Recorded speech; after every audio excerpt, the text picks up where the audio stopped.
Cancer healer centre a new beginning. మూడేళ్లు కళ్ళు మూసుకోండి, మీ కష్టాలన్నీ గట్టెక్కించేస్తాను అంటున్నారు వైసీపీ అధినేత వైఎస్ జగన్. 3 ఏళ్ల తర్వాత ఏపీలో వచ్చేది తామే, రాష్ట్రాన్ని పాలించేది తామే అంటున్నారు మాజీ సీఎం.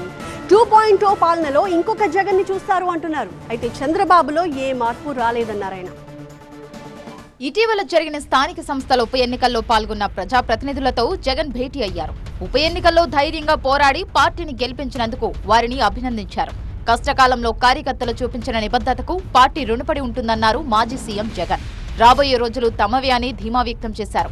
కళ్లు మూసుకుంటే 3 ఏళ్లు గడిచిపోతాయి, ఆ తర్వాత అఖండ మెజార్టీతో వైసీపీ గెలుస్తుందన్నారు. జగన్ 1.0కు భిన్నంగా 2.0 ఉంటుందన్నారు.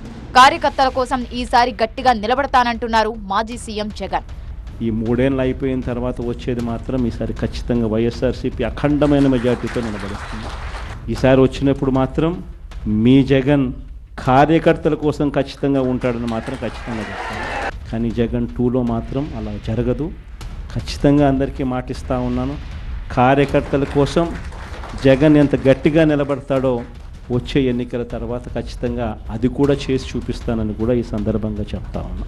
చంద్రబాబు మోసాలు క్లైమాక్స్ కు చేరాయన్నారు మాజీ సీఎం జగన్. కూటమి ప్రభుత్వం తలపెట్టిన P4 విధానంపైన విమర్శలు చేశారు.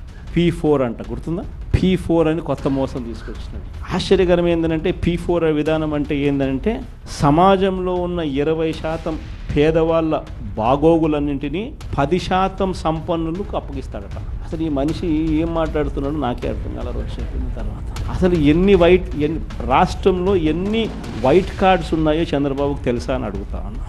సూపర్ 6, సూపర్ 7 ఎగ్గొట్టేందుకే అప్పులపై అబద్ధాలు చెప్తున్నారంటూ జగన్ విమర్శించారు. చంద్రబాబు పాలనలో అబద్ధాలు, మోసాలే కనిపిస్తున్నాయన్నారు. ఇప్పుడు కూడా సూపర్ 6 ఎందుకు అమలు చేయడం లేదయ్యా, సూపర్ 7 ఎందుకు అమలు చేయడం లేదంటే ఏమంటాడు? రాష్ట్రంలో అప్పులు 10 లక్షలు అంటాడు. ఎన్నిసార్లు చెప్పాలయ్యా నీకు రాష్ట్రంలో అప్పులు ఎంత ఉన్నాయి అని చెప్పి? 6.5 లక్షల కోట్లు రాష్ట్రంలో అప్పులు ఉన్నాయని చెప్పి నువ్వే అసెంబ్లీలో ప్రవేశపెట్టిన నీ బడ్జెట్ డాక్యుమెంట్లో నువ్వే చెప్పించావు. సంఖ్యాబలం లేకపోయినప్పటికీ స్థానిక సంస్థల ఉప ఎన్నికల్లో పోటీ చేసి తమ పార్టీ నాయకులను ప్రలోభపెట్టే ప్రయత్నం చేశారని జగన్ ఆరోపించారు. పోలీసులను అడ్డుపెట్టుకుని ఎన్నికల్లో గెలవాలని చూశారంటూ కూటమి నేతలపై విమర్శలు చేశారు. Cancer healer centre a new beginning.